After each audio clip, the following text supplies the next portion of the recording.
Welcome along to Silverstone, everybody. It's the fifth weekend of racing, round 5 of the 2024 Ferrari Challenge UK. We've got race 9 of the season coming up for you under what are beautiful conditions, albeit slightly autumnal, but we've been blessed with lovely clear skies here at Silverstone as the drivers will shortly head out onto the famous Grand Prix circuit, the home of the British Grand Prix, the home of the BRDC, and the home for the final weekend of racing in the 2024 Ferrari Challenge UK. A 30-minute race coming up for you where mathematically we could be crowning champions in both Trofeo Pirelli and Copa Shell over the course of today. It might end up, subject to what happens, going through to tomorrow.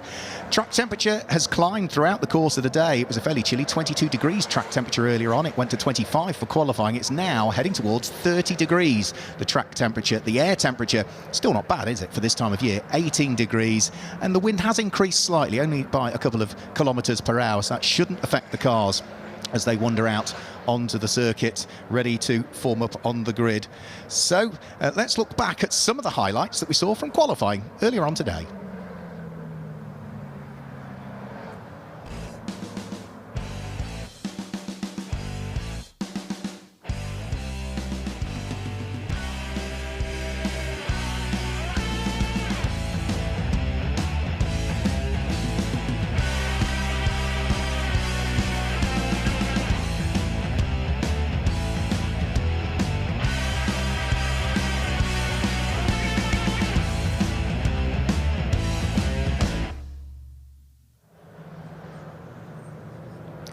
So some of the highlights from qualifying. The drivers now will be focusing their thoughts on the race that's coming up.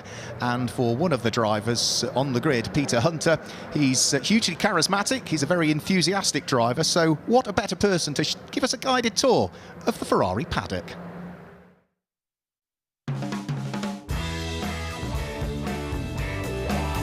Hi, I'm Pete Hunter and welcome to a tour of the paddock today. So it's the glam and the glitz of the locker room. So this is where we keep our suits for race day. And I just have a messy locker with my suit and all my dirties in, ready to get changed for the next race. And here we are in my garage at the very nerve centre of it all. What I've got is I've got a team of engineers and mechanics around me. This is basically where they prep the car, they get the car ready for the race or the qualifying or the free practice sessions. We go through everything, the whole setup on the car. We have got telemetry in the car so we can take that out and then go into the data room. We've got up on the screen there my times and everyone else's times so we can see how I'm doing. Yeah, this is where everything goes down. And welcome to the data room. This is where I sit down after every free practice or qualifying and race and go over the footage on that particular race. This is Benny, my coach. He's got the great task of looking through loads of archives of footage to see where I can improve. So this is basically, we were wired up for multiple different racers to sit through and at any one time go through their performance, and then from there we'll get the feedback, and that's the data room. And here we are now in the race control room with the race director and his crew. These guys oversee everything that's going on the track, give me loads of track limit warnings and penalties. So they take care of all those racers downstairs, and they are in constant communication with the marshals down on the ground floor, making sure everything runs smoothly from day to day. And welcome to the lunch hall, where I can't remember what team we race for, but this is where us and all the drivers come together. And it's not just to feed our stomachs, but it's also to feed our egos and let us know what car we are driving and brand we are representing. And there's a lot of camaraderie around here, and the banter is as good as the pasta. And thank you for joining us today. I hope you've enjoyed the tour around the paddock. Now let's go racing.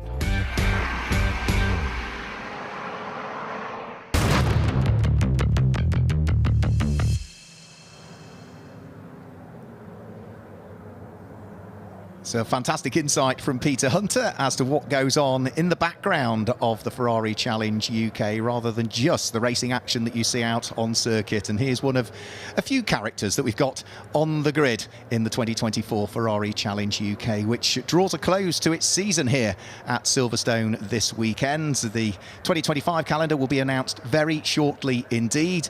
And of course, what we do know is that it will include the 2025 calendar, the introduction of the 296. Let's have a quick look at the way the championship is currently poised coming into this penultimate race of the season. Gilbert Yates leads the championship on 19 points. Well, you think there are 15 for a win plus the extra point for fastest lap. Andrew Morrow needs to win this race and set the fastest lap to keep his championship aspirations alive. Pranav Vangala is tied on exactly the same points as well. So Gilbert Yates on 99, Andrew Morrow and Pranav Vangala on 83 collectively. Then it's Hamandra Pillai who is fourth. Tom Fleming, who only did the opening round at Brands Hatch, is still fifth in the points. John Dillon, Lucky Kira, AJ Litt and Lee Frost are the top 9 drivers that we've got in Trofeo Pirelli. But it really is just the top 3 that can mathematically secure the title. That is Trofeo Pirelli. Let's look at Copa Shell. Well, Robert Rees is on 110 points, but having closed the gap a little bit because he picked up the bonus point for pole position is Mike Dewhurst. He is now 14 points adrift in second place, and it's only those 2 drivers that are now in for a shout for the championship in Copa Shell. Stephen Dobson is there in third place on jointly the same points as Gary Redman, but Gary isn't in the entry list for this weekend. Peter Hunter, who's just shown us around the paddock, lies 5th in the standings. He finished 8th last year, so that's good improvement from him. Darren Howell is in 6th place, and Stuart Marston and Paul Simerson joined the championship for the first time this weekend, so that is why they are showing as just having scored a single point for entering this weekend. They will add to that tally subject to where they finish in this race. And for Stuart Marston and Paul Simerson, watch out for them. They might not have been present much in 2024, but they were very, very quick back last year in 2023 when they raced the full season of the Ferrari Challenge UK. So the cars will have made their way out on towards the grid. The drivers will just be now fully focused on what lies ahead, which is 30 minutes around the Silverstone Grand Prix circuit. And it certainly allows them to open up the taps on these fantastically powerful 670 horsepower V8 engined turbocharged cars around the 3.66 mile Silverstone circuit. So let's go down onto the grid with Amanda with Amanda Stretton, I should say. Well, I can tell you something. On a sunny day like this, now that the temperature has actually come up a little bit, there is nowhere better to be than here at Silverstone on the grid with these cars. And I'm going to start by talking to a man who really has had the worst of luck this season, Darren Howell. Now, Darren, it's wonderful that you're still smiling. I tried at Donington to sort of cheer you up a bit, didn't I? You did, yeah. You gave me a bag of Monster Munch, yeah, which I haven't eaten yet, which I'm going to do at the end of the season. Charles won't let me have anything. No carbs. There are no carbs in Monster Munch. There's lots of other stuff, but any goodness, 0. When will the Monster Munch be broken into? Hopefully after this race. Okay, well listen. See what happens. Great stuff. You're starting at the back, so you've got lots of positions to make up, but we're going to be rooting for you, and have a good one, okay? Right, I'm going to carry on making my way down the grid. It's really busy here at Silverstone, and in case you're wondering, yes, I am solo this weekend. Dave Richardson, who normally would be standing alongside me, has abandoned me. What a shame, because he's not going to see this championship come to its conclusion. He's out in America. So, yes, I am on my own. Right, I'm going to talk to Peter. Actually, no, Paul, sorry. Paul. I'm just going to... Paul, have you got a sec? Hi. Hello. Now, listen, you guys new this year. Oh, I say not new, but you're new this year. You haven't been on the track this year with the Ferraris. You've come and you've put an absolute blinder in this weekend. Yesterday was better than today. We struggled with setup this morning, and the track was really slippy, etc. But yeah, look, I'm just here to have a good time. Hopefully, don't crash into anybody, and hopefully watch these guys have a great race. But when you say yesterday was better than today, today's race day. Oh, I know. That's why I'm a bit disappointed. So yesterday we were a second and a half faster, and this morning we just couldn't string it together. So, But look. Okay, well listen, good luck. It's all about the race, exactly. Good luck. Let's hope it goes well for him. We've got 5 minutes, okay. I'm going to carry on moving my way forwards because there are some other people I want to talk to. Why, is Robert busy? Yeah, no, Robert is... Robert, are you busy? You're busy, yeah, okay. Right, we won't talk to Robert. Robert's not been feeling 100% this weekend. A little bit like me. Both got a case of the sniffles. So hopefully he's going to be a little bit better. I am going to try and talk to Andrew Morrow very quickly. So he is over here. Andrew had some problems in qualifying. He only actually did one fast qualifying lap, and there was a brake problem. So let's see if we can grab a word with him. Of course, Andrew and Gilbert Yates in close contention for the championship. Andrew, hi, have you got a sec? Yep. You had a problem with the brakes in qualifying. Just tell us what was going on. Yeah, at the start of my second push lap, going into turn one, I could hear a ticking that sounded like something against the front left wheel. Coming then into turn two, it like sheared off and you heard it pinging away. So the car felt fine, the car was driving fine, but we decided we needed to come in and check it out. And when we came in to check it out, the pin that holds the brake pads in place in the front caliper has come loose and sheared off. So we had to replace the caliper before the race, but hopefully all's good now and we're ready to go. Yeah, lacking one front brake is rather suboptimal. Lucky it happened in qualifying, and at least you got a lap in that got you on the front row of the grid. Is the pressure on? I'm calm. Usually before all races, it's the best way to be. So just take every one as it comes, and the way it's going to unfold, it's going to unfold. But I'll be pushing and see what we can do. Well, listen, very best of luck. He is, of course, the reigning champion. Sorry, Joni. Reigning champion. Very much looking to hold on to that title this year. But the man who looks like he's got this tied up is Gilbert Yates. Now, I'm going to ask him one question. Gilbert, have you got this? Yeah, I hope so. Yeah, let's try. You are the master of understatement. Are we going to see a celebration from you if you actually wrap the championship up today? Yeah, we will celebrate. Okay, I'm going to take you at that. Good luck to you. And I think it's definitely going to be an exciting race. Mark, what do you think? Exciting race, Amanda. As we say, we could crown our champions in this race. It may well be, subject to the finishing order and the points accumulated, that it might go to tomorrow's race. Remember, it's 15 points for a race win in your category, whether it be either a Trofeo Pirelli car or a Copa Shell. Whoever wins each one of those categories gets 15 points. If you are second, then it's 12 points. If you're third, it's 10. If you're fourth, it's 8.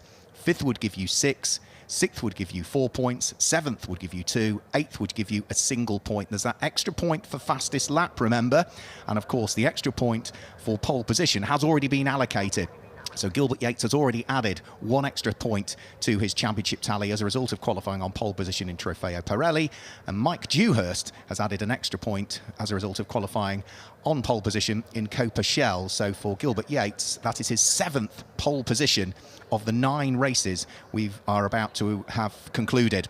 And for Mike Dewhurst, amazingly, he might still be in the championship battle, Mike, lying second in the points in Copa Shell, but that's his first pole position of the championship season, so he is already on a high coming into this one. Now, is there a gap on the grid that I can see there? Because there looks to be nobody behind Lucky Kira's car.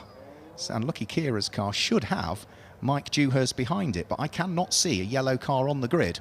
So, not sure whether Amanda can shed any light on that one, but I can't see, looking at the shot there, that Mike Dewhurst's car is there. There you go, in the centre of the shot, look, there's a gaping gap right behind the black machine on row number 2 of Lucky Kira. And right behind him, we should have had number 78 Mike Dewhurst, but the yellow car with its red and its blue livery that qualified on pole in the hands of the Dick Lovett Swindon representative is not there to be seen. So is he still in the garage? Is there an issue that's prevented him getting on the grid? Might be down at the end of the pit lane exit. So I gather he's just heard information. He's at pit lane exit, ready to go out, so perhaps didn't make it onto the grid in time, which probably means now that when the cars get released onto the formation lap, either Mike will slot himself onto the back of that pack in the formation lap. He won't be able to take up his correct grid slot now. Or he may well be held in the pit lane and have to start from the pit lane when we get this race underway. We'll have to wait and see. But that is, either way, a significant dint in his aspirations from the high of qualifying on pole position for the first time to now having no choice but to fight his way through the pack and try really and win Copa Shell, because if Robert Rees wins in Copa Shell, then he is the champion. Doesn't matter what Mike Dewhurst does, he wouldn't be caught. So off they go on their formation lap under the beautiful autumn sunlights that we've got here and sunshine at Silverstone for their final tour around the 3.6604 mile Silverstone Grand Prix circuit. And as they head off, we should be able to guide you through the grid for this 9th race of the 2024 championship season, set by the times that were posted in qualifying this morning. Gilbert Yates for Charles Hurst goes off pole position, 2 minutes 4.585 from him. Andrew Morrow, the Charles Hurst teammate, lines up alongside the 2 championship rivals, 2 minutes 4.924 from him. Second row of the grid is HR Owen's Pranav Van Gala. He was in the 2 minute 5s in qualifying. And fourth quickest was Lucky Kira for Greypool Birmingham, who as a dealership have been very successful in the Ferrari Challenge UK since its introduction in 2019. The next row of the grid, which is row number 3 of the grid, on the inside of that third row of the grid is Jardine Colchester's Hamandra Pillai, and for company he has got the first of, or should have had the first of, the Copa Shell cars, Mike Dewhurst, but we know his car is absent from the grid and he'll be starting from the pit lane. So row 4 sees Robert Rees line up alongside championship returnee Stuart Marston, who is representing Maranello Sales this weekend. So that's rows 3 and row 4. We move on to row 5 of the grid, and on the 5th row of the grid it's another driver that returns to the championship, Paul Simerson for Greypool Birmingham, alongside the Steve Dobson driven Dick Lovett Swindon Ferrari 488 Challenge Evo Spec car. And row number 6 of the grid, it's Stratstone Manchester's Peter Hunter that has for company the JCT 600 car of Darren Howell that lines up on row number 6 of the grid. Amanda mentioned that Darren Howell starts last on the grid, but look at the qualifying time of Peter Hunter and Darren Howell. Just 1/1000th of a second separated the pair of them in qualifying. So Darren Howell, I'm sure, will want to see whether he can just chip away at Peter Hunter, maybe get the jump at the start and see what he can pull away. But both of them 2 minutes 9.58. But it was a 5.86 from Peter Hunter and a 5.87 from Darren Howell. That is literally the blink of an eye in terms of qualifying pace between them all. So they should be lapping around about 2 minutes 4, 2 minutes 5, 2 minutes 6 by the time we get a bit of drop off on the Pirelli tyre, which means in the 30-minute race we should be able to squeeze out, 13, 14 laps if it goes green all of the way. The safety car is just bringing them onto the hangar straight. You can see them still weaving from side to side to try and build a bit of surface temperature into the control Pirelli slick tyres that they are all allocated. They'll be on and off the brakes as well. As you can see, the nose of Gilbert Yates's car dropping down. That will be building core temperature into the tyre. So the heat from the brakes will radiate out into the wheel rim, which will penetrate the carcass of the tyre and heat it up in the inside. So as we head round through Stowe Corner, the cars will make their way down into the Vale and Club Corner in advance of our penultimate race of the 2024 championship season.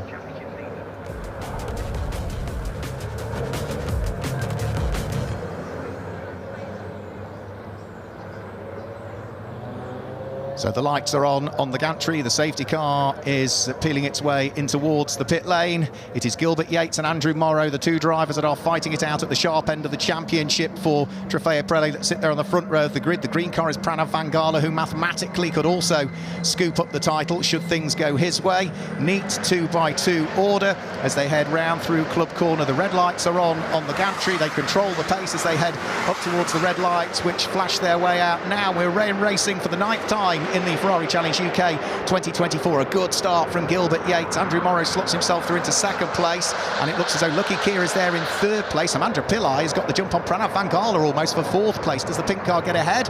It looks as though he may well have done, but then he's got the outside line for the next corner. So Pranav Van Gala drops from just 3rd down into 4th place as a result of Lucky Kira sneaking his way through. So Gilbert Yates doing what he needs to do. And also in Copa Shell, it is Robert Rees that leads Copa Shell in the early stages of this one. Did Mike Dewhurst get going from the pit lane? I think he did, but of course he is at the tail end of the field and has got huge amounts of work to do. Up towards the braking area for Brooklands for the first time. Gilbert Yates just making sure he controls the pace in the early stages, looks after the tyres, doesn't overwork them, because it's a long race. It's a warmish day here at Silverstone as they come through Woodcut for the first time and start to head down what was the old start-finish line here at Silverstone before its reprofiling a few seasons ago. Up towards Copse Corner. Got to be so careful that you don't run out wide on the exit of the corner. We saw several drivers in free practice losing times because they ran wide at that particular corner. practice and in qualifying you lose that lap time, but in the race, if you keep doing it, you'll end up picking up a 5-second penalty. You can do it once and get away with it. You do it a second time, you'll get a black and white warning flag. You do it a third, it's a 5-second penalty. You do it a fourth, it becomes a 10-second penalty. So they'll all be hugely conscious that they need to keep things clean here as they head on to the Hanger Straight for the first time. Gilbert Yates leads, Andrew Morrow second, the black car is Lucky Kier in third, Pranav Van Gala's there in fourth place, with Hemandra Pillai in the pink car in fifth place, but under pressure from the first of the cars that's got the yellow windscreen header. That tells you if it's a yellow windscreen header that it's a Copa Shell car, and that is Robert Rees, who is doing a really good job actually to be leading Copa Shell. And if he can get that Trofeo Pirelli car of Hemandra Pillai between himself and the next car behind, which is Stuart Marsden, he would dearly like to do so. But Stuart Marsden is not a worry for Robert Rees in terms of championship, because it is the first weekend of racing this season in Ferrari Challenge UK for Stuart Marsden, man who is well used to racing in these Challenge spec cars. He was 6th in the championship last year, Stuart Marsden. He was 6th the year before as well. So that's the first lap completed already. Robert Rees leading the way in Copa Shell, but still under pressure from Stuart Marsden, who's getting close to him. And one thing I'm sure Stuart won't want to do is get embroiled in a battle that causes problems for Robert Rees. He'll certainly be pushing him hard and wanting to see if he can take the win, that's without question. But one thing both himself and Paul Simerson, who both returned to the championship, Stuart Marsden and Paul Simerson, for this weekend, is they know they are almost guests for this weekend for the final round, albeit very rapid guests, and they won't want to trip over any of those drives that are fighting it out for the championship. So through Brooklands, Robert Rees from Stuart Marsden, then Paul Simerson. That's the top three in Copa Shell, running 6th, 7th and 8th places overall. Peter Hunter is next up in 9th position. Stephen Dobson completes the top 10, and it's Darren Howell in 11th and Mike Dewhurst in 12th, having started from the pit lane, whatever problem befell him that stopped him getting out onto the grid in the first place. But the one good thing is that Mike is in the race. He can add to the championship tally. So up towards Maggots and Beckett's. Robert Rees using all of the curbs there. Really did take a big chunk of curb there, Robert Rees. Working with his professional coach, Sean Doyle, once more for this weekend. Under pressure from Stuart Marsden, who is working with a teenage sensation, Aston Miller, who's just 19 years of age, is his pro, and has been doing a very good job. Stuart was very complimentary of Aston Miller earlier on this weekend. Up towards the braking area for Stowe Corner they'll go, round through the right-hander. Just be careful again, you don't run wide on the exit of this one, because it does drop away on the exit, and then from there you head downhill slightly. Right, Mike Dewhurst has almost caught Darren Howell at the tail end of the field, and Darren Howell has also tried to attack Stephen Dobson. So this is going to be for 10th, 11th and 12th places.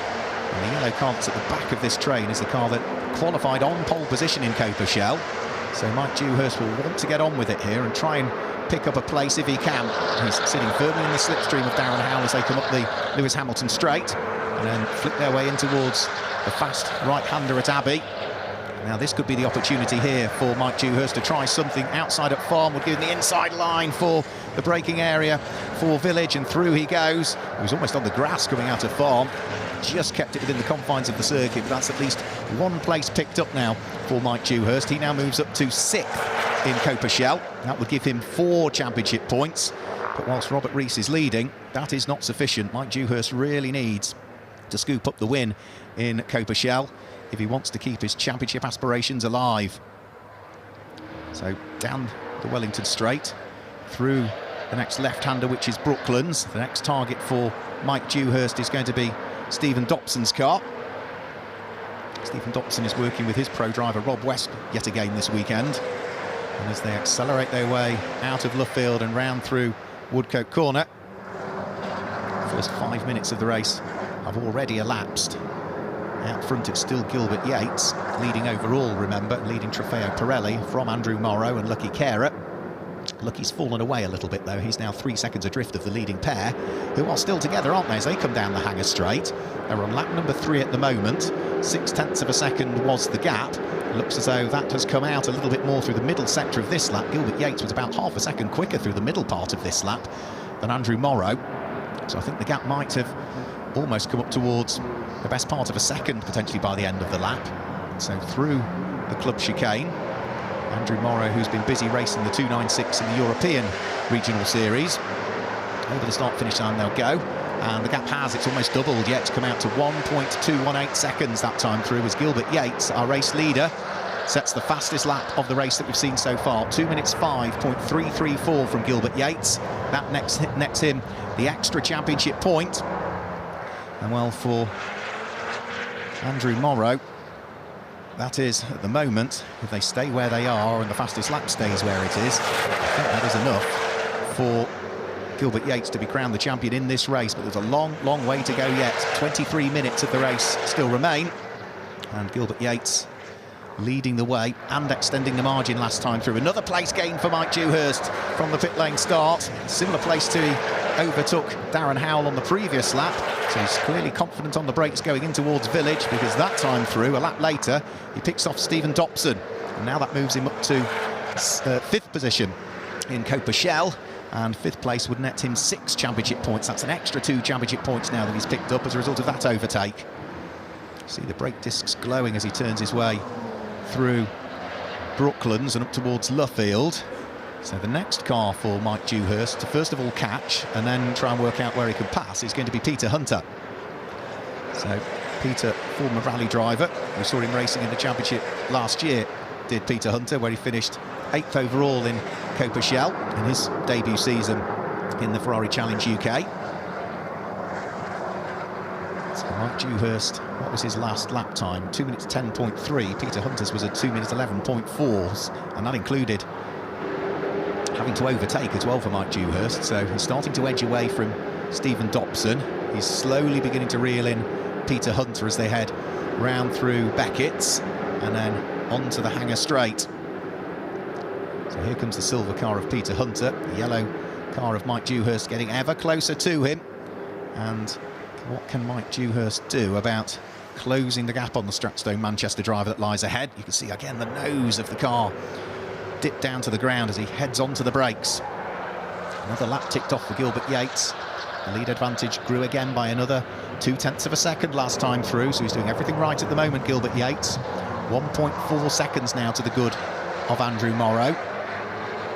But we're not even a third of the way through this race as yet. So plenty of time for it to evolve and the pendulum potentially to swing back in favour of Andrew Morrow if he's perhaps not pushed as hard in the early stages. So along the Wellington Straight, lap number 5 is what they're on at the moment.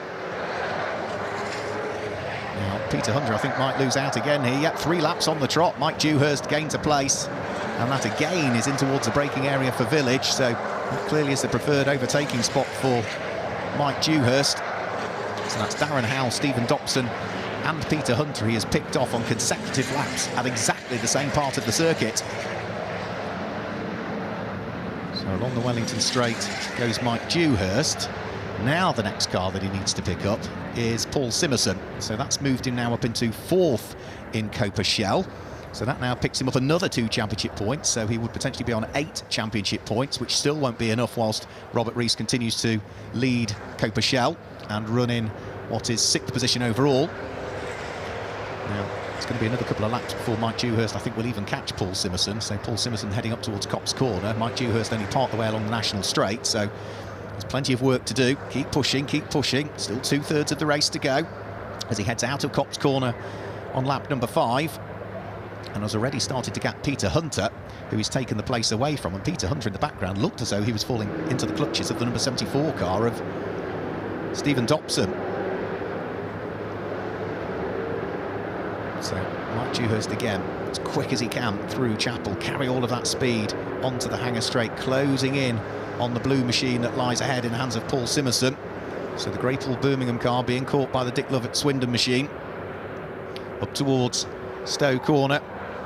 They'll turn their way through the right-hander and then start to head down the slight hill towards the Vale and then heavy onto the brakes in towards the braking area for Club. Pick up the apex, try and open up the second aspect of Club. And you can see again the car squirming around under Mike Dewhurst as he tries to go on the throttle as quickly as he possibly can. And certainly it looks as though he is quicker than Paul Simerson at this stage of the race. Mike Dewhurst just sets his best individual lap of the race so far, but the gap is now down to 2.3 seconds there or thereabouts. Mike Dewhurst was a full second, in fact a full 2.3 seconds quicker than Paul Simerson last time through. So he should be on his coattails by the end of this lap. Yeah, 2.3 seconds difference between the pair of them, and he's only 2.3 seconds adrift. So it's been a good charge from Mike Dewhurst, but the hard work does not stop there, because if he wants to keep the championship hopes alive, he really needs to be taking the win in Coperchel. And of course, having started from the pit lane rather than his pole position in Coperchel that he set for the first time, it's a tall old task, because even once he's got past Paul Simerson, he's then got to catch Stuart Marsden, and he's then got to catch Robert Rees and get past them all. So plenty of time in which to do so. But of course, every car that you overtake, the next car becomes more difficult to overtake because it's a quicker driver. So he's still in the process of the first part of this, which is catch Paul Simerson. He's not there yet. He's still got work to do. And in the first sector of this lap, he was about 3/4 of a second quicker than Paul Simerson. So the gap has come down again. The second sector will be broken when they get to the end of the Hanger Straight, which is where we see Lucky Keir and the pink machine of Hamandra Pillai heading towards now. There's Robert Rees, who still continues to lead in the blue car, Coperchel. He's not really shaken away Stuart Marsden, had he? Who is having a good return to the championship, Stuart. But Robert Rees will just be making sure that he doesn't worry about the car behind. Even if at this stage he were to lose the lead of Coperchel, with where Mike Dewhurst is, I think that will still be sufficient for him to secure the championship in this race and not have to worry about tomorrow. But you can see in the background, Mike Dewhurst is not that far away, considering he started from the pit lane. I just spotted the yellow car in the background of the shot there whilst we were following Robert Rees. So over the start-finish stand now go. Robert Rees leads Stuart Marsden. In the background, you'll see Paul Simerson getting caught by the yellow machine of Mike Dewhurst. We're fast approaching the halfway point of this race now as well, as they head on to lap number 7. And the gap between Robert Rees and Stuart Marsden still less than half a second. It was just 0.459 of a second as they came over the start-finish lap line to complete lap number 6. And you can see that, if anything, early part of this lap, Stuart Marsden has just closed the gap a little bit onto the coattails of Robert Rees. So onto the Wellington Straight. Fastest lap of the race overall is still with Gilbert Yates with a 2 minute 5.334. He's still lapping in the 2 minute 5s, Gilbert Yates, and has now, in the overall lead, opened up a 2.5 second lead between himself and Andrew Morrow. So the gap in Trofeo Pirelli, first to second, has opened up. There's no real daylight still, is there? Gap first to second in Coperchel. Robert Rees is having to work overtime here to keep his car where he needs it to be. Stuart Marsden, who was much closer at the beginning of the lap, seems to have fallen away a little bit. Only a 1/10 of a second probably in the first sector of the lap. And now we have got, by the look of things, Paul Simerson slowing out on circuit possibly, which has given Mike Dewhurst another position. Or was that Paul Simerson just making sure he didn't get involved in the championship squabbles that were going on? In which case, that's very gentlemanly driving from Paul. He did say he didn't want to get involved in the championship battles, just wanted to enjoy himself, and I do think that was him blending out of the throttle to allow some of those cars that are in for the full season to go through. Peter Hunter in 10th position, lying 5th in Coperchel, feeling the pinch a little bit from Stephen Dobson, who is closing in. He's sitting in the slipstream. Is he going to be close enough when they get up towards Stowe? I'm not sure he is, but he's going to have a nibble. Up the inside, shows the nose, but Peter Hunter just makes sure that he isn't distracted by that. Will still continue in 5th place in Coperchel. Stephen Dobson, is he going to have another go coming in towards Club? No, he's not quite close enough. So this is a good little fight going on for 10th and 11th overall. The final place inside the top 10. 5th and 6th in Coperchel, with now less than half of the race to go. Over the start-finish line they go, complete lap number 7, head on to lap number 8, and as Stephen Dobson got the overlap coming up towards the first corner, now sweeping right across the nose at Abbey goes Peter Hunter. Stephen Dobson took the tighter line in, had to get out of the throttle, and as a result of that, it now means that Peter Hunter has probably gained an extra car length or so. Stephen Dobson runs a little bit wide there, just going into the braking area for Village. Just ran onto the older tarmac. And Lucky Keira's out. Lucky Keira's car being pushed into the garage, so he will not see the checkered flag, unfortunately, the former double champion and the winner at Donington Park. So that now means that Hamandra Pillai moves up into 4th position. And everybody else thereafter will shuffle up a position. Robert Rees, Stuart Marsden, Mike Dewhurst, but all of those are Coperchel cars, and Lucky Keir is a Trofeo Pirelli car. So whilst Robert Rees, Stuart Marsden, Mike Dewhurst all gain an overall place on track, it won't affect their championship points because, of course, they accumulate their own set of points running with those yellow windscreen headers as they are Copa Shell cars. Down the National Straight, the old start-finish line goes Peter Hunter, still under pressure from Stephen Dobson. Paul Simerson, in the meantime, having done that slow lap last time through, I think to let them all through, has now dropped down 3 places. He's down into 11th position. Good to see Paul back in the championship after his incident at Spa-Francorchamps last season in the championship finale, where he inadvertently hit some coolant out on circuit, which put him into the barriers, and not only did the car suffer some damage, but Paul suffered some damage to his back as well. He's not fully recovered yet, he said. He's about 95% there, but is still struggling in a couple of areas, so hopefully he will be back to full strength if he returns in the 2025 edition of Ferrari Challenge UK.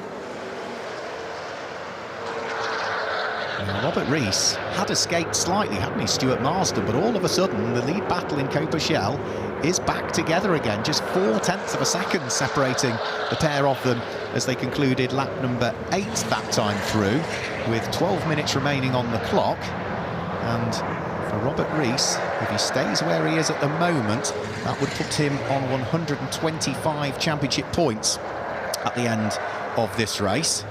And if Mike Dewhurst stays where he is, which is still 6 seconds adrift of this pair, that would put him on 106 championship points, which means there'd be 19 points between them and only 17 points available tomorrow. So that is enough for Robert Rees to walk away with the championship today if they stay where they are at this stage. But there's still just under 12 minutes of the race to go, and the pace of Mike Dewhurst is suggesting that he is still in full attack mode, because Robert Rees' last lap was a 2-minute 9.9, Stuart Marsden's was a 2-minute 9.3, and Mike Dewhurst was a 2-minute 9.5. So he is still edging up, Mike Dewhurst, onto the pair ahead, and if they continue to squabble, it will allow him to get there. They're not fully squabbling to the degree to properly slow each other up as yet, but Robert Rees can't afford any sort of mistake at all. So through Maggots up towards Beckett's. This is lap number 9 that they are on. Robert Rees lying 5th overall, leading Copa Shell. He's taken plenty of wins so far in Copa Shell this year. 4 wins he's taken so far in Copa Shell. Could this be the 5th? Might Stuart Marsden on his return to the Ferrari Challenge UK have something to say about that? The two of them are still pretty much inseparable as they head round through Stowe Corner, with now just over a third of the race to go. 9 laps completed by our race leader Gilbert Yates, who is now 3.6 seconds to the good from Andrew Morrow. Pranav Vangala is 3rd, but is 14 seconds back from Andrew Morrow. Amanda Pillai is a further 8 seconds back from that in 4th, and then 5th and 6th over the start-finish line, Robert Rees, the Copa Shell leader, and Stuart Marsden. But it's still just the blue number 8 car from Dick Lovett Swindon that leads the red Maranello sales car in the hands of the man who finished 6th in the championship last year. So, on to another lap, 10 minutes to go. They're on lap number 10 at the moment. Stuart Marsden just seems to have fallen away by another Ferrari length, I would say, to Robert Rees. So Stuart was 6th in the championship last year in Copa Shell. Robert Rees was 7th in the championship last year. So through Brooklands, Robert Rees still bouncing off the curbs, pushing as hard as he possibly can. And you can see he's certainly been working hard in that car, because the wheels were perfectly white at the beginning of this one. You can now see that the shade of white on the front wheels is slightly darker than those on the rear, as he's been working those brakes, and little bits of brake dust will have accumulated on the white powder-coated paint. Mike Dewhurst is still catching them as well. He was at 0.6 of a second quicker than the pair ahead last time through. It was a 2-minute 9.6 from both Robert Rees and Stuart Marsden. It was a 2-minute 9.0 from Mike Dewhurst, who is throwing everything at this one. Mike, who was slightly poorly at the beginning of the championship season and not feeling 100%, whereas in stark contrast, his main championship rival, Robert Rees, who still continues to lead, is feeling slightly second-hand this weekend, having picked up a bug whilst he was out in America last week. Stuart Marsden getting closer. Is he close enough this time? No, he's not, as they head up towards Stowe Corner, which allows Mike Dewhurst to close ever more. So through the first sector of this lap, Mike Dewhurst was the best part of 0.8 of a second quicker through the middle sector, actually, compared to Robert Rees. So the gap is coming down all of the time. He was 5.5 seconds adrift of the pair ahead last time through. Let's see what the gap is like this time. So through goes Robert Rees, through goes Stuart Marsden. Now Mike Dewhurst, who was 5.5 seconds adrift, is now just 4.4 seconds adrift. Another 2-minute 9-second lap from Mike, almost into the 2-minute 8s. He did a 2-minute 9.056, which is a full second quicker than Robert Rees last time through. So Robert Rees is feeling the pressure for the lead of Coperchel from Stuart Marsden. And then Mike Dewhurst, as we say, lapping the best part of a second quicker than the cars ahead, really starting to close the gap. And of course, the closer he edges up into the mirrors of not so much Stuart Marsden, but into the mirrors of Robert Rees, once he sees that yellow car of Mike Dewhurst coming, that is going to not rattle him, but it's going to mean, yeah, he'll feel the pressure a little bit more. So through Brooklands, then Luffield Corner, and get your foot down as soon as you can. Let the car run out wide, but not beyond the painted curbs. And then as they head onto the National Straight, lights ablaze for Mike Dewhurst, lights ablaze, I should say, for Robert Rees. Mike Dewhurst is closing ever more. So through the first sector of this lap, Robert Rees was slightly quicker actually than Mike Dewhurst. So maybe the gap has stabilised a little bit. Maybe on the radio, Robert Rees has heard something coming in from Sean Doyle, his professional driver coach, saying, look, push, push, push. The gap is coming down. You've got to try and see what you can do. Equally, Mike Dewhurst will be hearing the same from Ed Bridle, his professional driver coach, who will be saying exactly the same for him. So, you know, keep pushing. You're bringing the gap down. You can see Mike Dewhurst is now more than in shot and is edging ever closer to the blue car of Robert Rees, the red car of Stuart Marsden, and is not leaving a great deal on the table as he tries to keep the championship alive heading into tomorrow's 10th and final round of the 2024 Ferrari Challenge UK. We've now just got 6 minutes remaining in this race, 6 minutes and a few seconds. The lead advantage last time through between Gilbert Yates and Andrew Morrow did come down actually. Nearly half a second it was brought down by the charging Andrew Morrow. But Gilbert Yates, I think, probably more than anything, just controlling it now. He's 3 seconds to the good in the overall lead of the race. And Robert Rees is just 0.3 of a second to the good compared to Stuart Marsden, whilst Mike Dewhurst has just set his best individual lap of the race so far, and he was 1.6 seconds quicker than Robert Rees last time through. So the yellow car of Mike Dewhurst has driven superbly well from its pit lane start, and regardless of what happens in this race and where the championship crown heads at the end of this weekend, this has been a brilliant drive from Mike Dewhurst. So heading towards the final 5 minutes of this race, Robert Rees has probably just got Stuart Marsden where he wants him at the moment, far enough away so as not to be distracted. Stuart Marsden will be seeing that Mike Dewhurst is beginning to close up on him. And if he does get there, what would Stuart Marsden do? Because he's not involved in the championship squabble. Is he going to let him go through and leave Mike Dewhurst and Robert Rees to fight it out? We'll have to wait and see. Only Stuart Marsden will know that. Or maybe Aston Miller, his professional driver coach on the radio, saying, let them go, let them go. But one thing Mike's got to do is get there in the first place, and whilst he's not there, absolutely Stuart Marsden is more than entitled to keep pushing and seeing, you know, if he can cause, not a problem, but if he can cause a mistake to be made by Robert Rees, then of course Stuart Marsden is going to want the win in Coperchel. He's a racing driver, and he's as close as he's been this time as they come out of Chapel Curve. He's fully in the slipstream of Robert Rees. He's already shown the nose a couple of times up at Stowe Corner. Is he going to go for it this time? Yes, he is. He's up the inside of Robert Rees, who's got a championship to think about. He lets Stuart Marsden go through. Stuart doesn't exactly cleanly grab the apex, but Robert Rees has lost the lead of Coperchel, and Stuart Marsden now picks up the lead. So Robert Rees is down into second position. That changes the maths again. So Robert Rees, who's got the fastest lap in Coperchel at this stage, that is going to be Mike Dewhurst that has got the fastest lap in Coperchel. So at the moment, if Robert Rees finishes in second place, Mike Dewhurst finishes in third, but sets the fastest lap, does that mean that the championship is still alive? There's some maths to be done here on the fly, isn't there? So it's Mike Dewhurst still pushing hard, still pushing as hard as he possibly can. So Robert Rees would be on 122 championship points. Mike Dewhurst would be on 107 championship points. That's 15 points between them and 17 available tomorrow.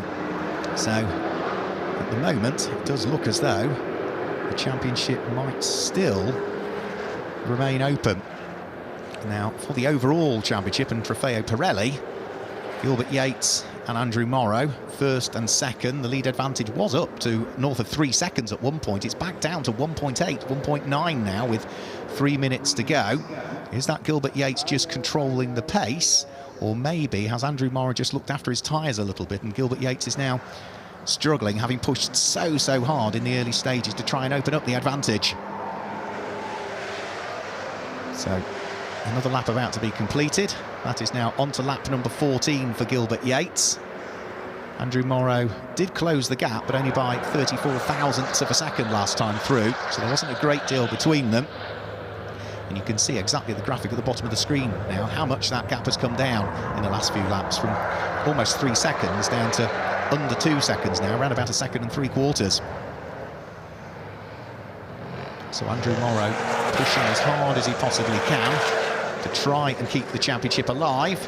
But again, if I've got the maths right, if Gilbert Yates stays where he is, he has also set the fastest lap of the race, so he would win the race, he'd get the extra point for pole position. He, at the moment, has got the extra point for fastest lap. I think that is enough for Gilbert Yates to be crowned the champion in this one, if they stay where they are. So it's still 2 minutes to go, which means they're only on their penultimate lap at the moment. There's another lap to do after this one. And as they then work their way out of Luffield, round through Woodcote Corner and up towards Copse, it does look as though Gilbert Yates has again seen the advantage drop a little bit, and change of position there, and that's hugely important. Mike Dewhurst now up to second in Copershell and ahead of Robert Rees. So he's outscoring his main championship rival, and remember the number 78 car started from the pit lane, having not been able to take up its pole position in Copershell. So Mike Dewhurst has thrown everything, including the kitchen sink at this one, and he's got one more car now to overtake in Copershell before he picks up the lead in it, and that is championship returnee Stuart Marston. Stuart is not going to make it easy, but Mike Dewhurst has certainly had the pace, and last time through he was 1.2 seconds quicker than Stuart Marston's lap time. Stuart was a 1 minute 10.1, almost a 1 minute 10.2, and Mike Dewhurst was a 2 minute 8.9. So it is all to play for Mike Dewhurst. So through Copse Corner, be careful that you don't run wide on the exit, and see if you can just pick up a bit of a toe from the car of Stuart Marston. Stuart flicks his way through Beckett's and then up towards the final right-hand aspect of Beckett's. Make sure he gets a clean exit heading on to Chapel Curve and the Hanger Straight. But you can see Robert Rees has already been dropped by Stuart Marston and by Mike Dewhurst. And our race leaders now will be on their final lap of the race, and then we will just await these cars to come through and over the start-finish line very shortly, and see whether there's anything else that Stuart Marston can do to hang off and prevent Mike Dewhurst from squeezing his way through. So Gilbert Yates, the clock is at 0, turning his way through Brooklands and then through Luffield, and just seems to have stabilised that gap a little bit between himself and Andrew Morrow, who had a bit of a charge to get closer to him, but has dropped away again on this lap. In fact, through the first sector, it looked as though it was a poorer first sector from Andrew Morrow. Gilbert Yates was 1.3 seconds quicker just through the first 38 seconds of this lap, which is how long it takes to get through the first sector. So Gilbert Yates is on course here to scoop up the win, and that would be win number 4 of the championship season for him. And Mike Dewhurst is poised to try and scoop up the win in Copershell. He had a very good nibble there at Stuart Marston as they came out of Aintree Corner. If he can get the run down the Wellington Straight, I'm not sure he'll try something at Brooklands. It is a heavy braking area, but I'm not sure it's a true overtaking spot, Brooklands, so he might be best to keep his powder dry for later in the lap. But for Gilbert Yates, He is just about to turn his way through Copse Corner for the final time. And again, if we've got the maths right, that would mean that he would be on 115 championship points at the end of this race. And it would be 95 championship points for Andrew Morrow. So 20 points between them and only 17 available tomorrow. So subject to official confirmation, we will see them go through and onto what should be their last lap of the race this time through. So 30 minutes plus the extra lap, remember. And now they are fully onto their final lap of the race. Gilbert Yates has managed to stabilise the gap at 1.1 seconds and turns his way through Village and up towards the loop.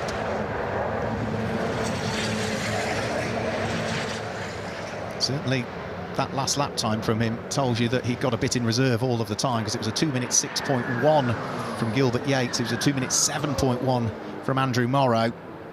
So a full second was gained, so the gap is now back up to 2.1 seconds between the reigning champion in second place and the champion-elect, who leads the way and could well be on course for win number 4 of the championship season, having started from pole position, his 7th pole position of the 2024 championship campaign.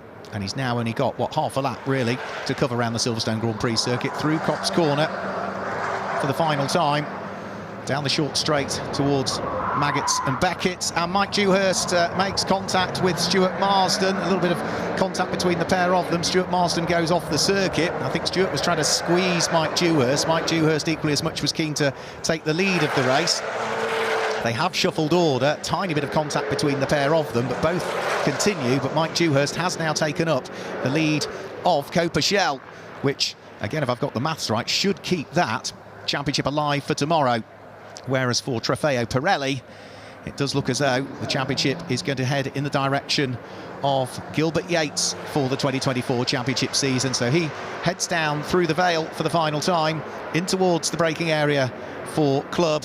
He flicks left, he flicks through the first right-hand aspect, the second right-hand aspect. The checkered flag is being readied, and the win in round 5, race number 9 of the season, goes to Gilbert Yates, his 4th win of the championship season. And subject to official confirmation, if I've got the maths right, that is your Trofeo Pirelli champion for this year. Andrew Morrow finishes in 2nd position, and we'll wait for the arrival of Pranav Vangala, who will finish in 3rd place. A solid debut season for Pranav Vangala, as he will finish in 3rd position.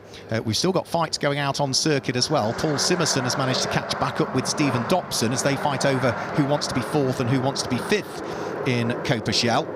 But for Mike Dewhurst, it does look as though from a pit lane start, he is on for another win in Coperchel, and that would be his 5th of the season, which means he has scored one more than Robert Rees has done. And again, subject to me getting the maths right, that would mean that Mike Dewhurst, I think, would be on 112 championship points after this race. Robert Rees has dropped to 3rd in Coperchel. He would be on 120 championship points, so only 8 points between them potentially as they head into tomorrow's final race. So Mike Dewhurst claims the win in Coperchel. He had plenty of work to do, loads of overtaking to do, but wow, what a performance from him to scoop up the win in Coperchel, having started from the pit lane. The final few cars to come through. Stephen Dobson about to come through the final corner, as is Paul Simerson. Then we await the arrival of Peter Hunter and, of course, Darren Howell to come through as well. Paul Simerson actually coming over the line and slowing up, largely because I think he didn't want to take any more championship points away from Peter Hunter, so he just let him go through on the final lap. Peter Hunter, who on that last lap did actually set his best lap of the race. 2-minute 9.814 was the best lap that Peter Hunter had managed over the course of that race that we've just seen. So one more car to come through and take the checker flag will be Darren Howell, but for number 11, Gilbert Yates, and for Charles Hurst, I think that is the championship in Trofeo Pirelli stitched up for the 2024 championship season, which means that he can have that celebration later on tonight, and it also means that the pressure is off for tomorrow. So again, subject to official confirmation, Gilbert Yates takes the championship this year and beats the champion from last year, Andrew Morrow. The two of them have been the class of the field this year, and that's no disrespect to Pranav Vangala or Hemendra Pillai or to Lucky Kira when he's been around. But those two have been pretty matched for pace all season. And well, for Charles Hurst, of course, as a dealership, it's a 1-2 for them as well. So let's confirm the results for you. Gilbert Yates claims the win, his 4th of the season, with Andrew Morrow 1.4 seconds adrift in 2nd position, and Pranav Vangala was there in 3rd place. It's another podium for Pranav Vangala. That's his 7th of the championship season now. Hemandra Pillai finished in 4th position, and in 5th place, what can we say about Mike Dewhurst? Qualified on pole in Coperchelle, didn't start on the grid, had to start from the pit lane, and had to overtake everybody in Coperchelle to ultimately claim the win in it and finish 5th overall. With Stuart Marsden in 6th place, Robert Rees, Stephen Dobson, Peter Hunter and Paul Simerson wrap up the top 10. And as we head outside of the top 10, in 11th place, it is Darren Howell. And Lucky Keir, I'm afraid, was a retiree. Let's go down to Amanda, who's down there in the pit lane. I certainly am. Gilbert Yates, get that helmet off. And I want to see you celebrate, because that was a victory. You have dominated. You held the gap perfectly. You stretched it out a bit. Right, that's it, earplugs out. Are we going to see you celebrate? You are the 2024 Ferrari Challenge champion. Congratulations. Yeah, thank you. It was so stressful weekend. I wanted to get over today, so I did. I didn't want to go on in another day, so I tried so hard. But Andrew was really quick this weekend. He was catching me. And I seen him in the Murray, had an incident, and then he was catching me, and I was probably overdoing the tyres, and Tom was on the radio going on the brakes, and I was just get on. I just wanted to see that last lap. I think I asked him about 10 times, was he on the last lap? Well, we saw just how much it meant to you there. Many congratulations. We're going to have a bit of a podium for you in just a moment. And in the meantime, I shall go and try and find our Coperchelle race winner.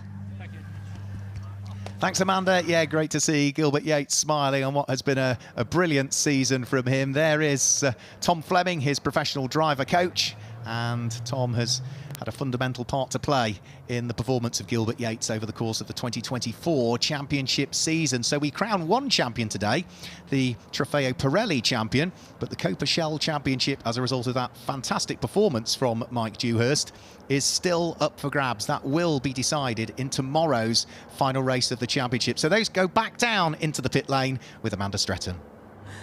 I've now managed to find our Coperchelle race winner. I'm just going to bleep myself and say that was, what a race, because I mean, you made that hard for yourself starting in pit lane. Am I right thinking, keep getting your stuff off, am I right thinking that you came in when the pit lane was closed, so they therefore made you start from the pit lane? That's is that right? Yeah, I thought the pit lane was still open, so I came through. I got 2/3 of the way down the pit lane and it went red.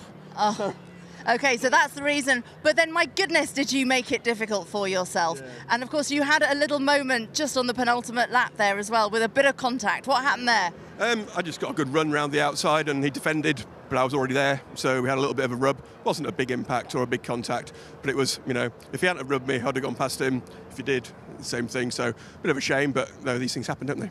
They do as well. But I mean, congratulations. That was a beautiful race. You obviously you've got a favoured corner as well for overtaking. well, Brooklands is a great one for making up loads of time.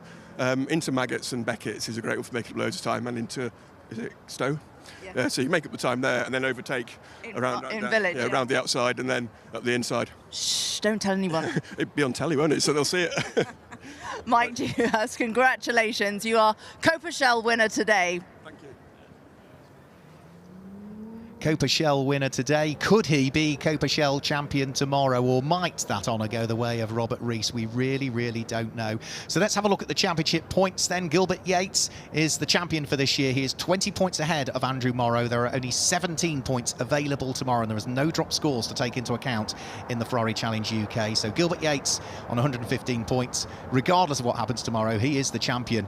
Andrew Morrow is in 2nd place, but he's only just, isn't he, 2 points ahead of Pranav Vangala, so we don't know who's going to finish 2nd and 3rd in the championship. That is still up for grabs tomorrow. Hemandra Pillai is there in 4th position, but he can't improve upon that, and he's likely to stay there because Tom Fleming and John Dillon are not present this weekend as they lie 5th and 6th in the championship standings. Lucky Keir, of course, retired in that race, so he'll look to try and add to the points tally tomorrow and see if he can head further up through the order. And AJ Litt and Lee Frost are 8th and 9th, and they are also drivers that aren't present with us at Silverstone for this championship finale this weekend. weekend, so they will remain where they are. That's the championship point scoring for Trofeo Pirelli. We can now look at where we are with Copa-Shell in advance of what's going on tomorrow here at Silverstone for the 10th and final race of the 2024 championship season.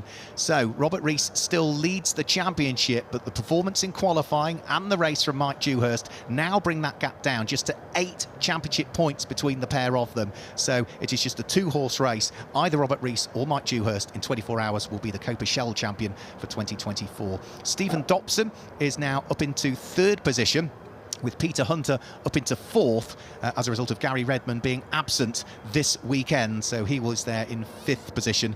Darren Howell is there in 6th place, and Stuart Marsden and Paul Simerson, who both returned to the championship this weekend, are lying 7th and 8th overall after their first races of the 2024 championship season in Ferrari Challenge UK. So Copa-Shell, the championship, will go to tomorrow's race to try and work out, is it going to be Robert Rees?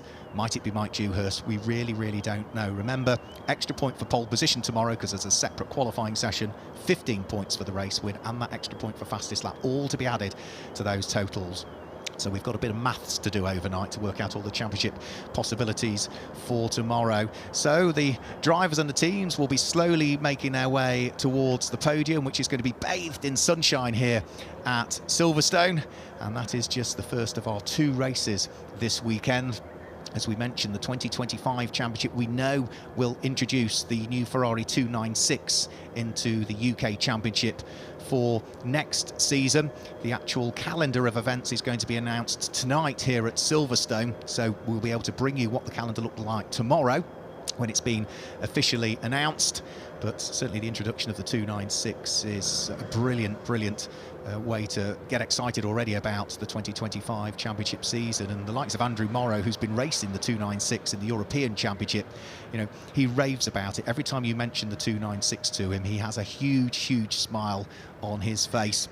And that's not to say that the 488 isn't an unbelievable car, the 488 Evo Challenge spec car, but the 296 is a different gravy. It really is a superb looking car, a fantastic sounding car.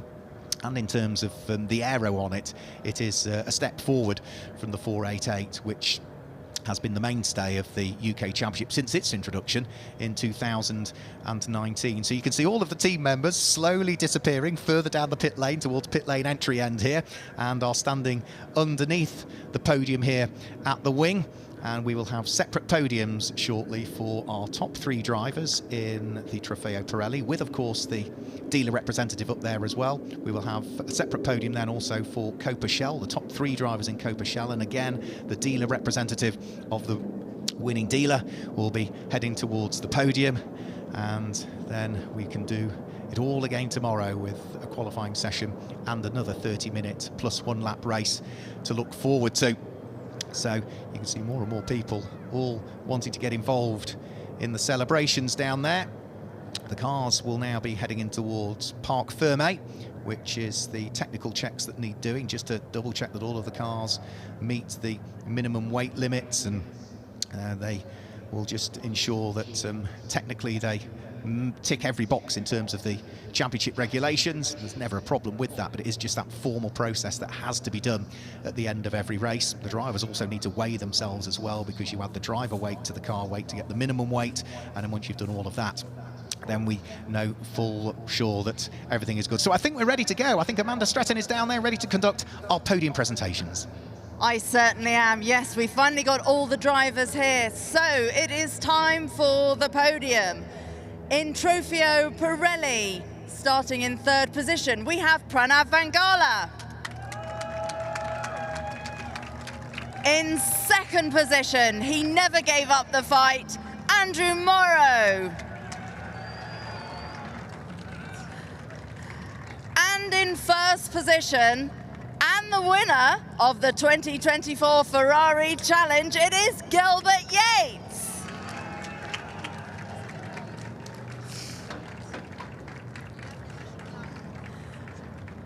And if we would like to have the national anthem played now.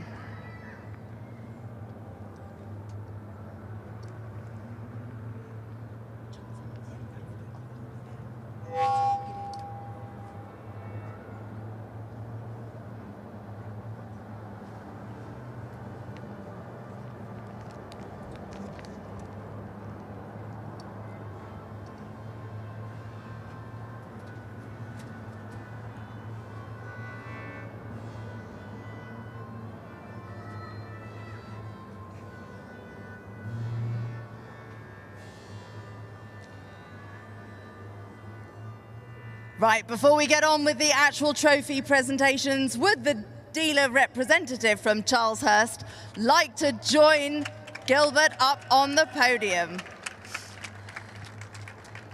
Right, we've got our trophies being handed out by Ferrari factory drivers, Thomas Naubayer, and starting off in third position for Pranav Vangala. In second position, it is Andrew Morrow. And the winners, P1 trophy for Gilbert Yates. Also being handed over is the Pirelli trophy, the P0 trophy being handed to the dealer representative. No, Gilbert's holding that as well. And here we go, the next trophy. Wonderful. Right, if you would all like to raise your trophies and gather together for a picture.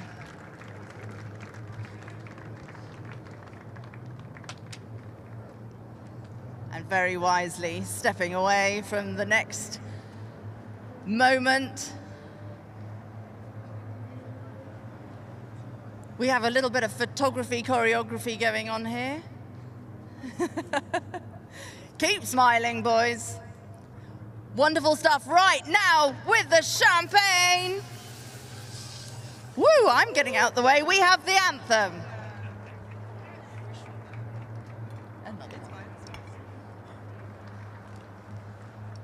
Oh, congratulations, guys. Well done.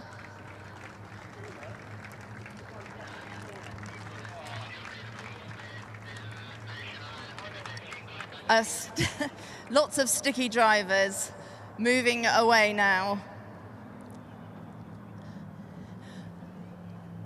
Right, so as the podium is now getting made ready for the Copa drivers, we are now ready to go. So, in third position, the man who has, well, under the weather this weekend, but had a fantastic race nonetheless, it is Robert Rees.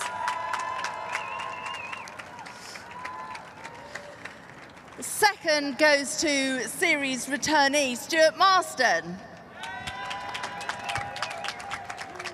And the winner, the man who put up an incredible race, Mike Dewhurst.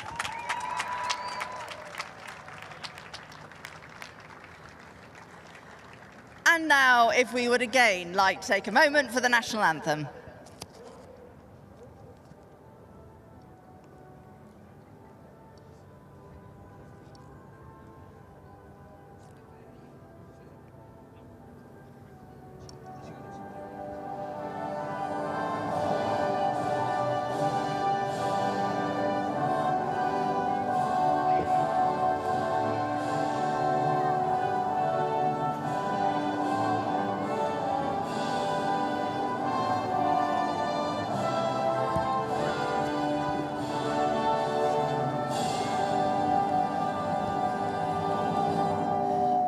Right, before we hand over the trophies, would the dealer representative from Dick Lovett Swindon like to make your way up to the podium as well? And our trophies are again being handed out by Thomas Neubayer, the Ferrari factory driver, and in third position, Robert Rees. A fantastic fight from Robert. In second place, Stuart Marston. Well done, Stuart. And the winner's trophy goes to Mike Dewhurst. Well done, Mike.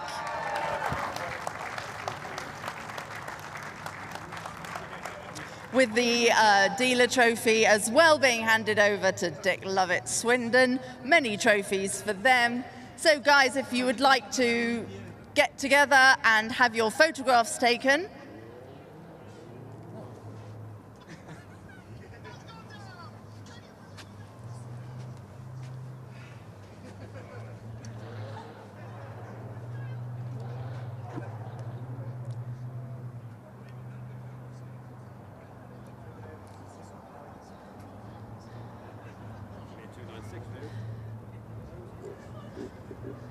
So well done, everybody.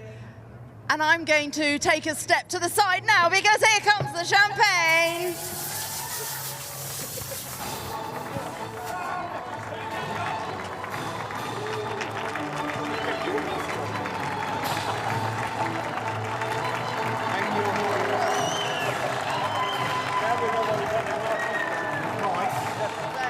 Congratulations, guys. Well done to you.